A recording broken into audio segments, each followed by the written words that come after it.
going on, everyone, and welcome once again to another episode of Mind of Mateo. I want to thank you guys so much for tuning in. I am finally back in my little studio office at my house, and it feels good to be back in kind of the normal setup and getting things back in action, getting back into the flow of things. If you don't know, I had my first son was born right about a month ago. It's crazy how fast time has been moving on, and life has been, I won't say completely flipped upside down, but it's changed forever. And I don't know why I expected any differently with having a kid.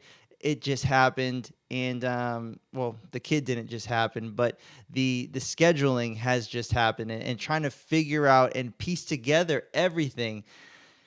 It's been interesting. It's been interesting. I've been thinking a lot about life.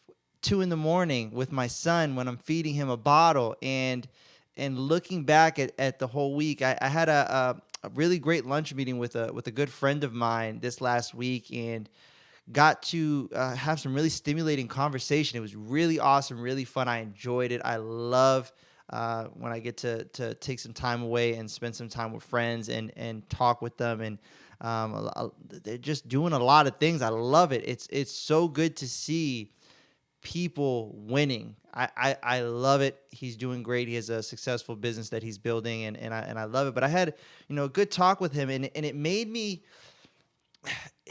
think about some things that I've been thinking about. Like I said, when my son wakes me up like 2, 3 in the morning, I got to feed him with a bottle.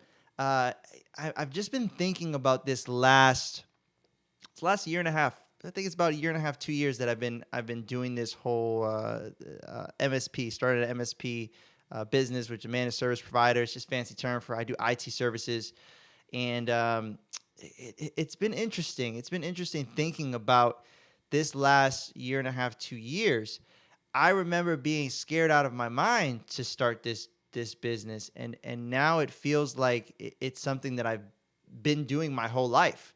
It's very strange, very, very strange, but I'm so thankful and grateful for the fact that I'm able to do this, and looking at my son being born and how flexible my schedule is due to the fact that I work a lot, but I can work my own hours. I can work really anytime. So if my son keeps me up all night, I can shift those hours around due to the nature of my business, due to the way I built my business, and how there's distribution of labor and everything like that, and the people that we have working with us and for us and all that kind of good stuff. So, it goes to show, it makes me think, had I not made that change year and a half, 2 years ago, would I still have this flexibility? I know it would still be tough. I know it would still be demanding, but how different would it be if I was still at a 9 to 5 and having to do with all that and all that kind of good stuff, right? But really, the one thing that came to my mind is I've read a decent amount of books lately over this last 2 years, and even before that, in the lead up to making this jump into entrepreneurship. And one thing that I've thought about, and I started thinking, what is one thing that I can share that will help anyone right now? Anyone that is looking to make a change in their life. It may be entrepreneurship, it may be intrapreneurship, it may be neither. Maybe you're happy working a 9 to 5.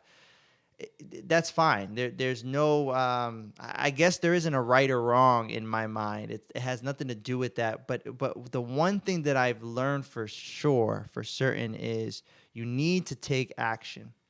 You need to take action. You can't wait.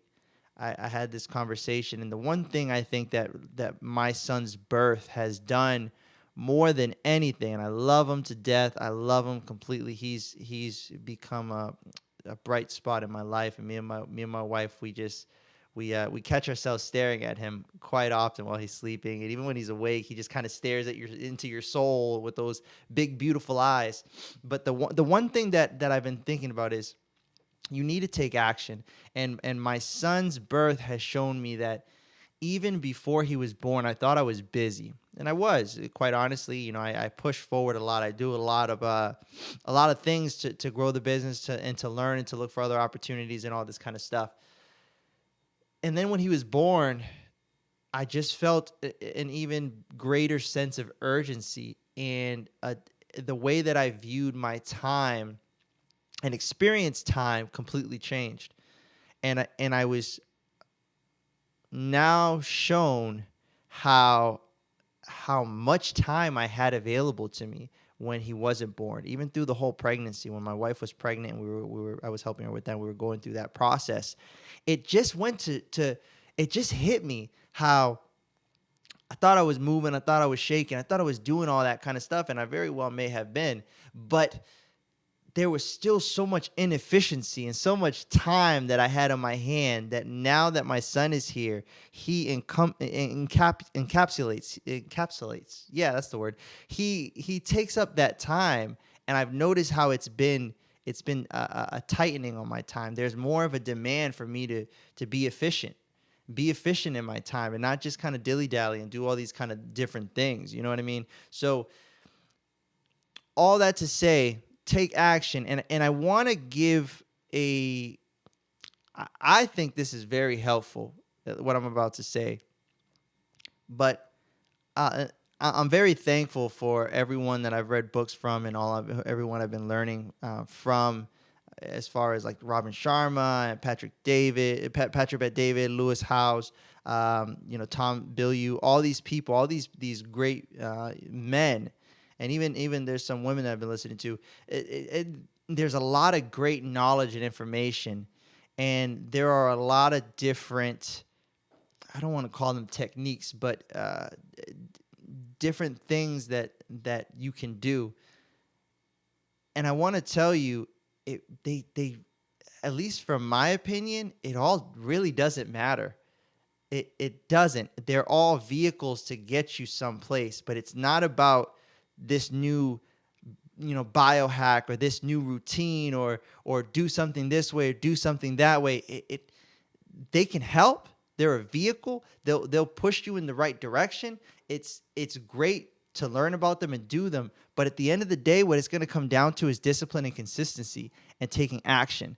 Those three things is really, I mean, if you boil everything down to that: discipline, action, and consistency.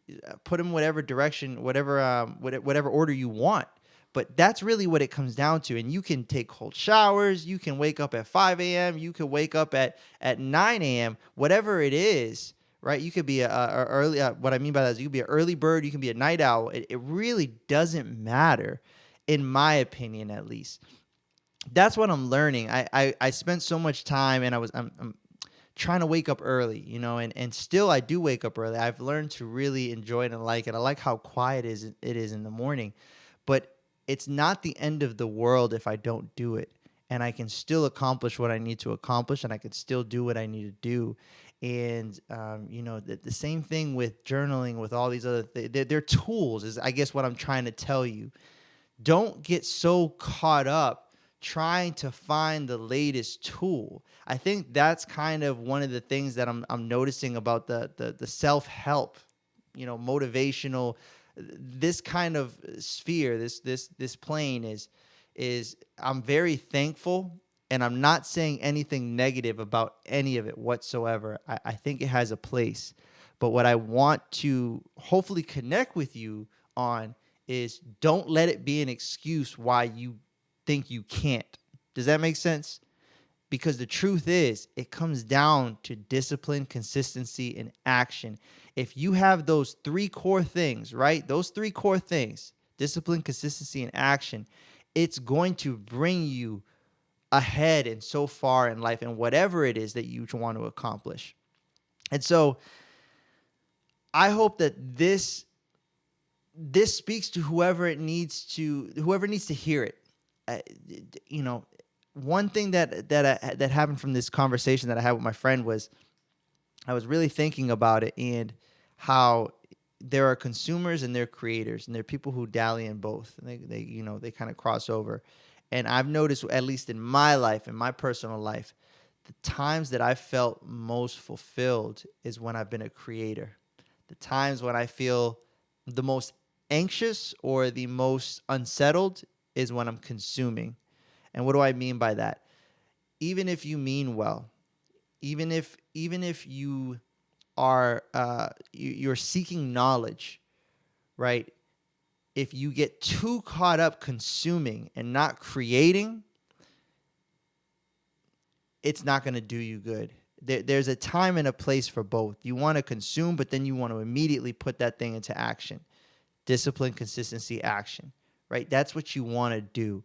But don't get stuck in consumerism, if that is the word that I'm looking for. But don't get stuck being a consumer, right? Because if all you do is consume, in my opinion, you'll be left feeling unfulfilled. You have to make sure that you are continuously creating. You have to make sure that you are continuously moving forward. Don't get caught up in trying to learn all these different things all the time and feel like if you don't follow everything to the T, it's not going to work out. That's not the case. You're almost better getting the street knowledge and the hands-on experience and the real life experience than you are getting the book smarts. Just how it is in life. It really, honestly, how it is. I have nothing but a high school education. I have, that's all I've got. I graduated from high school. I think the only college course I took was because my parents forced me to take a piano class in high school because I was in music back then, and they wanted to push me towards a music degree. And I think I went maybe 2 or 3 times before I said, no, this ain't for me. I have no interest in going to college. I wasn't a big fan of high school. I'm not going to about to put myself through another 4, 8 years or whatever it is I decide to do and then have to pay off a bunch of student loans. That just ain't for me. I'm not going to do it. So, all I have is high school, and I really didn't pay much attention. Ooh, man, I remember I was late all the time. I used to bring in McDonald's, what are they called? The Egg McMuffins. I made a deal with my teacher. I said, hey, I won't say his name, but I said, hey, if you let me come in late, I will bring you an Egg McMuffin in the morning. And that was it. Showed up, did my part, made a couple other deals with some teachers, said, hey, I'm not going to be, great with homework and stuff like that, but if I pass the test, will you pass me? And they said, yeah. So I made sure I passed every test, passed the grade. That's what it came down to. That's what happened. But all that to say, look, I'm no one special, and not in the education world, right? I'm no one special when it comes to that. Everything that you see or have seen, if you know me, or if you see anything on Instagram or you listen to this podcast, has been learned through trial and error. It's all street smart. I take a little bit of time, I consume, and then I put it into action. And quite honestly, I've only been putting things into action really the last couple of years. Really the last couple of years. And as far as the business-wise, it's been a year and a half, 2 years. That's about it. But I'm here to tell you, so that way you don't make the same, I don't want to say it's a mistake, but you can save some time, and hopefully it encourages you as well, where it's not anything special, right? You're not missing some kind of secret formula. Not all the time. There's some things that you need to learn. I'm not saying that you don't go and learn things and read books and all that kind of stuff. But what I'm saying is don't use it as an excuse. Don't. You can do it. You really can. And this isn't a motivational talk. This is honestly just trying to share my opinion, shed some light on some stuff, because I know that it's very easy and safe, and it feels good to be a consumer. It really does. It feels awesome. I love listening to podcasts. I love listening to videos. I love listening to audiobooks. I love reading the books. I love doing all that. I mean, I got like 3 or 4 books right here that I'm parsing through right here on my desk, and I love it. It's awesome to know that you can have all this knowledge at your fingertips and everything like that, but it comes at a cost. It comes at a cost. If all you're doing is consuming, you are not putting anything into action. You're missing out on opportunities. You're missing out on the hands-on material knowledge that will also get you further than any book. you have to look, discipline, action, consistency, discipline, action. I don't know what order you want to put them in, but those are the three things that you need. Consuming is good. As far as you want to read books, you want to listen to podcasts, you want to grow, do it. But don't get stuck there. Always go out, make sure you're performing, make sure you're growing, make sure you're doing your thing. All right? I love y'all. Have a good one. And until the next time, talk to you later.